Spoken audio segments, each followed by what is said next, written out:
Oke guys, di depan gua sekarang udah ada monitor keren dari Deshview. Ini Deshview R7 Mark 3 ya.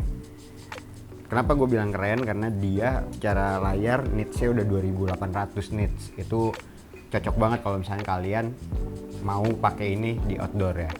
Nah, sekarang kita lihat fiturnya ada apa aja di sini. Slotnya HDMI. Nah, dia udah pakai baterai NPF 2 biji seperti ini. Atau kalian bisa pakai port DC di sini, DC in. Nah, dia udah menyediakan kabel yang kompatibel untuk ke baterai-baterai V-mount seperti ini, pakai di plate seperti ini. Nah, dia tinggal colok aja. Selain itu, kalian juga bisa pakai di sini power Type C ya. Dia bisa pakai power bank juga.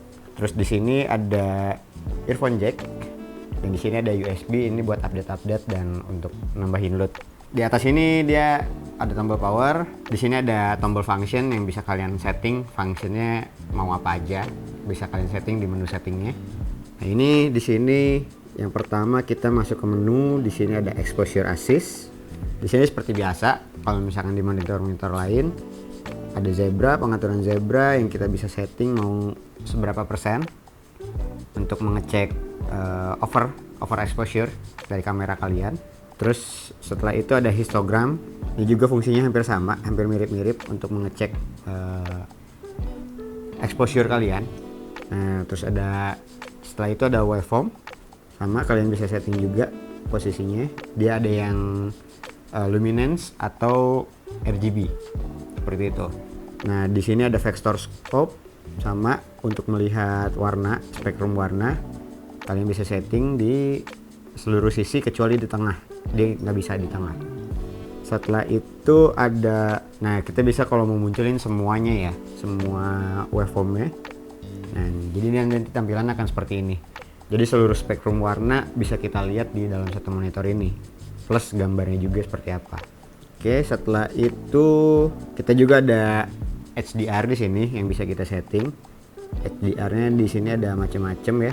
Begitu kita open, dia ada beberapa pilihan di sini seperti HLG, Rec 709. Terus di bawahnya juga ada DCI-P3 dan ada PQ ya.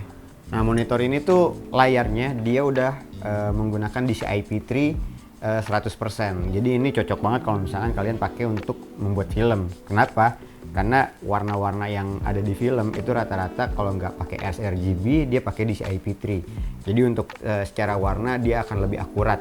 Di sini juga kita bisa masukin LUT. Jadi kalau misalkan kamera kalian menggunakan log atau materi-materi yang raw rekamannya, di sini kita masukin LUT. Bisa LUT configuration. Di sini ada yang kamera LUT atau yang user LUT ya. Nah, di kamera LUT misalkan karena di sini gue pakai Sony A6500, gue pakai S-Log 3. Di sini gue pakainya Sony S-Log kamera LUT-nya. Begitu gue open dia akan berubah warnanya, dan usernya gue pakai S-Log 3, dia langsung berubah seperti ini warnanya. Jadi di kamera dia masih tetap menggunakan RAW, tapi di sini dia udah munculin warna Rec 709 ya. Nah, ini dia udah munculin warna Rec 709 ya. Walaupun dia belum di grading, tapi secara warna dia bagus banget ngeluarin warnanya, karakter warnanya. Karena di sini lightingnya lagi merah dan biru, maka di sini warnanya sedikit agak ungu. Jadi dia secara warna, secara aslinya udah mulai keluar ya. Tinggal kalian grading lagi. Nah, setelah itu di fitur menu juga kita bisa di LUT-nya bisa kita tambahin dengan mencolokkan USB. Ya, nanti kita akan coba setting si LUT-nya untuk menambahkan LUT-nya seperti apa. Terus di sini ada focusing composition, seperti biasa ada picking color. Kita bisa setting mau pakai warna merah, hijau, abu-abu atau biru. Terus di sini ada center mark-nya juga. Kita bisa setting kita mau pakai warna apa. Ya, di sini warna hijau atau warna merah atau warna biru. Di sini juga kita ada save area atau marking ratio. Kita di sini ada pilihannya 4:3, 16:10, 16:9. Terus ada 185, ada 235 dan 240. Jadi sesuaikan dengan kebutuhan kalian. Jadi nggak perlu repot-repot lagi. Nah, di sini ada marking areanya. Atau kalian mau pakai grid line, di sini grid line juga ada beberapa macam pilihannya. Nah, di sini audiometer, kalau misalkan kalian mau pakai audiometer, dicolokin ke sini. Nah, setelah itu di display setting ini seperti monitor pada umumnya, ada display flip, zoom, pixel to pixel, ada freeze, ada baterai, informasi baterai dan lain-lain. Terus di sini juga kita punya fitur anamorphic.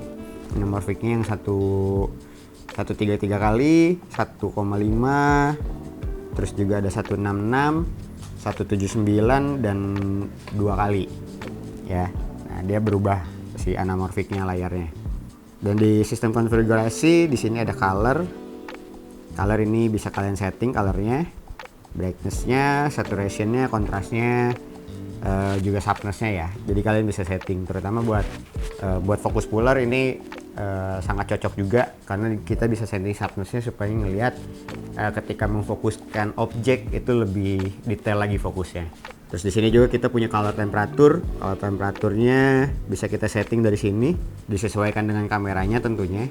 Color temperaturnya kita juga di sini setting backlightnya ya, setting si kecerahan monitornya. Misalkan kita di dalam ruangan dia cukup di 25 sampai 35, atau kalau mau di luar ruangan di atas 50 kita masih bisa. Nah, dia maksimalnya di 100 seperti ini high-nya. Tapi kita kalau pakai standar itu di 50. Kalau misalnya di dalam ruangan untuk syuting seperti ini tadi kita setting di 30 atau 35 ya. Nah, kita setting di 33 seperti ini. Nah, di sini juga kita ada fitur untuk update si monitornya untuk softwarenya. Jadi kita bisa update untuk memperbarui dan memaksimalkan apa yang bisa didapatkan dari monitor DashView R73 ini ya. Oke, kita langsung aja.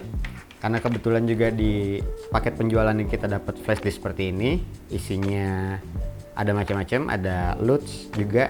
Kita coba aja cek ya seperti apa. Nah, di sini kita masukin aja ke portnya. Oke, karena gue butuh dudukan, gue pakai tasnya aja ya.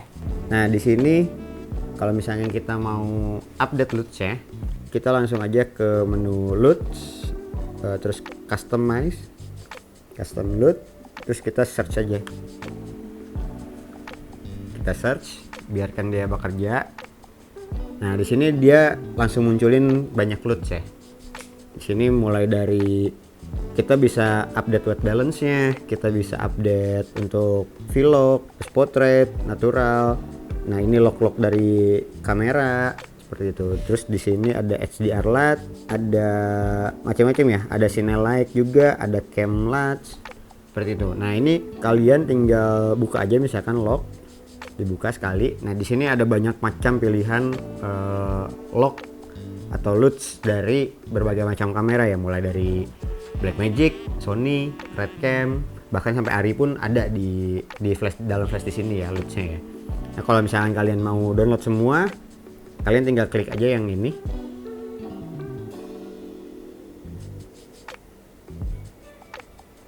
Nah, biarkan dia mendownload. Nah, nanti dia akan otomatis mendownload sendiri semua apa yang ada di dalam flash disk, dimasukkan ke dalam monitor ini.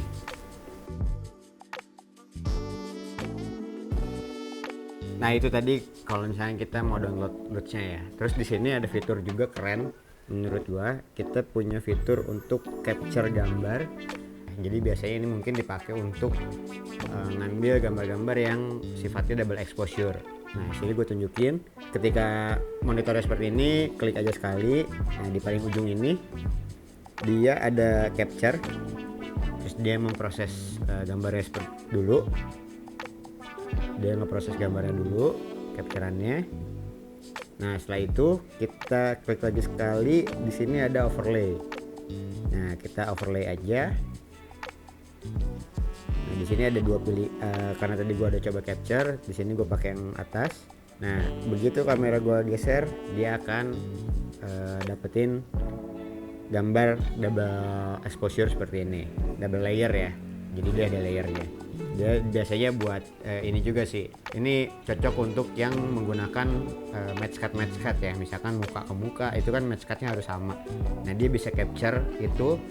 terus di save oleh si monitor, dan nanti ketika shot berikutnya dia bisa lebih presisi untuk menyamakan match cut-nya ya.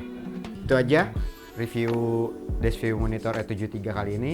Kalau kalian tertarik untuk beli monitor ini, kalian bisa langsung aja cek link di bawah ini. Dan kalau kalian mau tahu info-info menarik tentang fotografi dan videografi, kalian bisa langsung aja follow media sosialnya Bintang.